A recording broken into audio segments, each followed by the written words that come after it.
Hello guys, ഇതാണ് മൈസൂർ കൊട്ടാരം. നിങ്ങൾക്കത് കാണുമ്പോൾ തന്നെ തിരിയുന്നുണ്ടാവും. അതിൻ്റെ മേൽക്കൂരകളൊക്കെ കാണാൻ എന്ത് ഭംഗിയാണെന്നോ. ഇതാണ് മൈസൂർ കൊട്ടാരത്തിൻ്റെ പിൻഭാഗം.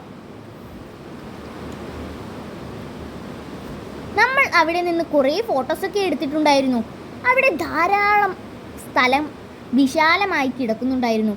അതിൻ്റെ ഇടയ്ക്കിടയ്ക്ക് കുഞ്ഞു കുഞ്ഞു പൂന്തോട്ടങ്ങൾ കാണുമ്പോൾ എനിക്ക് വളരെ കുളിർമയേകുന്ന കാഴ്ചയായിട്ടാണ് തോന്നിയത്. എന്തു രസമാണെന്നോ. അതിൻ്റെ ഉള്ളിൽ കയറാൻ എനിക്ക് വളരെ ആശ്ചര്യമായിരുന്നു. ഇതാണ് നിങ്ങൾ കാണുന്ന കൊട്ടാരം. അടുത്തതാണ് നിങ്ങൾ കാണാൻ പോകുന്നത് ഒരു ഒട്ടകത്തിനെയാണ്. ഇതേപോലെ ധാരാളം ഒട്ടകങ്ങളും ആനകളും ഒക്കെ ഇവിടെയുണ്ട്. അതിൽ കൂടുതൽ ആശ്ചര്യപ്പെടുത്തിയത് തന്നെ ഇവിടുത്തെ മരങ്ങളാണ്. നല്ല പ്രകൃതി സൗന്ദര്യമുള്ള ഒരു ഇടമാണ് ഇത്. ഇനിയാണ് നല്ല വ്യൂ പോയിന്റ് കിട്ടുന്ന ഒരു സ്ഥലം ഞാൻ നിങ്ങൾക്ക് കാണിച്ചു തരാൻ പോകുന്നത്. അതാണ് ഇവിടെ. നല്ല തണലും കുളിർമയേകുന്ന ആ മരങ്ങളുടെ അടിയിലിരിക്കാൻ എന്ത് രസമാണെന്നോ. എനിക്ക് അവിടെ ഇരുന്നിട്ട് എണീക്കാൻ തന്നെ തോന്നിയിട്ടില്ല. കാരണം അത്രയ്ക്ക് അഡിക്റ്റായി പോയിരുന്നു ഞാൻ ആ കുളിർമയിൽ. കാരണം വളരെ നല്ല കുളിർമകൾ ഏകുന്ന ആ മരങ്ങളുടെ നടുവിൽ ഇരിക്കുമ്പോൾ വളരെ രസമായിരുന്നു അത് കാണാൻ. നമ്മൾ നേരത്തെ കണ്ട ആ സ്പോട്ട് വളരെ ആംബിയൻസ് കിട്ടുന്ന ഒരു സ്ഥലമായിരുന്നു. ഇതാണ് ഓരോ രാജാക്കന്മാർ ഉപയോഗിച്ചിരിക്കുന്ന വിവിധ തരത്തിലുള്ള ആനപ്പട്ടങ്ങൾ. ഞാൻ പറഞ്ഞില്ലേ, ഓരോ മുറിയിലും ഓരോ ഡിസൈനുകൾ കൊണ്ട് നിർമ്മിച്ചിരിക്കുന്നതാണ് ഈ കൊട്ടാരം. ഓരോ വാതിലിനും ഓരോ ഡിസൈൻ.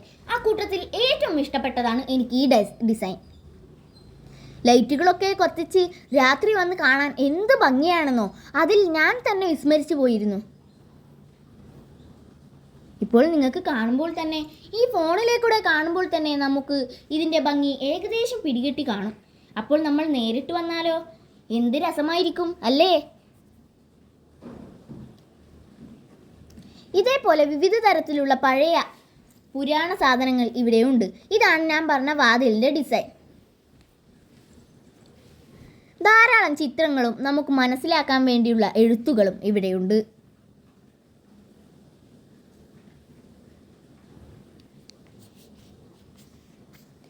ഇതാണ് പണ്ട് രാജാക്കന്മാർ ഉപയോഗിച്ചിരിക്കുന്ന കസേരകൾ.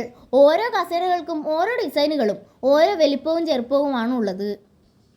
അടുത്തത് നിങ്ങൾ കാണാൻ പോകുന്നത് രാജവംശങ്ങളുടെ ഫോട്ടോകളാണ്. മഹാറാണിയും മഹാറാണിയുടെ കുഞ്ഞു രാജ്ഞിമാരും കുഞ്ഞു കുഞ്ഞു രാജാവുകളും ഒക്കെയുള്ള ഒരു ഫോട്ടോകളാണിത്.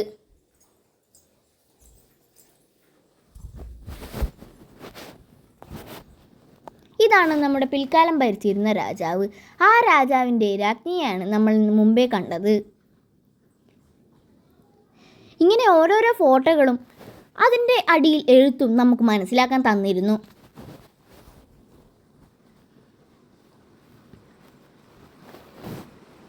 ഓരോ ചിത്രങ്ങളും വളരെ ഭംഗിയായിട്ട് നിർമ്മിച്ചിട്ടുള്ളതാണ്. ഇതൊക്കെ കാണുമ്പോൾ വളരെ റിയലിസ്റ്റിക് ആയി തോന്നുന്ന പോലെയുണ്ട്.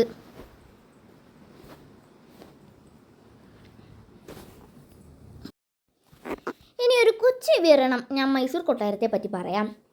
കർണാടകയിലെ മൈസൂരുവിൽ സ്ഥിതി ചെയ്യുന്ന പ്രശസ്തമായ ഒരു കൊട്ടാരമാണ് മൈസൂർ കൊട്ടാരം. അംബാവിലാസ് കൊട്ടാരം എന്നും ഇത് പ്രാദേശികമായി അറിയപ്പെടുന്നു. മൈസൂർ ഭരിച്ചിരുന്ന വാഡിയർ രാജവംശത്തിൻ്റെ ഔദ്യോഗിക വസതിയായിരുന്നു ഈ കൊട്ടാരം. കൊട്ടാരങ്ങളുടെ നഗരം എന്നാണ് മൈസൂരു അറിയപ്പെടുന്നത്. മൈസൂരിലെ തന്നെ ഏറ്റവും പ്രസിദ്ധമായ കൊട്ടാരവും ഇതാണ്. വാഡിയാർ രാജാക്കന്മാർ 14-ാം നൂറ്റാണ്ടിലാണ് ആദ്യമായി ഒരു കൊട്ടാരം നിർമ്മിക്കുന്നത്.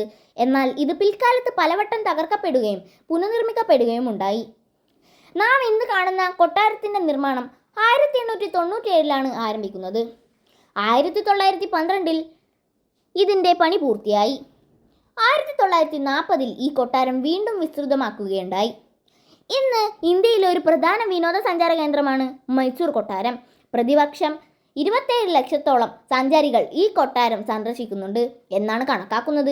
കൊട്ടാരത്തിനകത്ത് ചിത്രീകരണം അനുവദിച്ചിട്ടില്ല. ഇന്ത്യൻ സഞ്ചാരികളിൽ നിന്ന് 100 രൂപ പ്രവേശന തുകയായി ഈടാക്കുമ്പോൾ വിദേശീയരിൽ നിന്ന് 1000 രൂപയാണ് ഈടാക്കുന്നത്. കൊട്ടാരത്തിനകത്ത് പാദരക്ഷകൾ അനുവദിച്ചിട്ടില്ല. നിങ്ങളിപ്പോൾ കാണുന്നത് ഞാൻ മൈസൂർ കൊട്ടാരത്തിൽ നിന്ന് എടുത്ത ഫോട്ടോകളാണ്.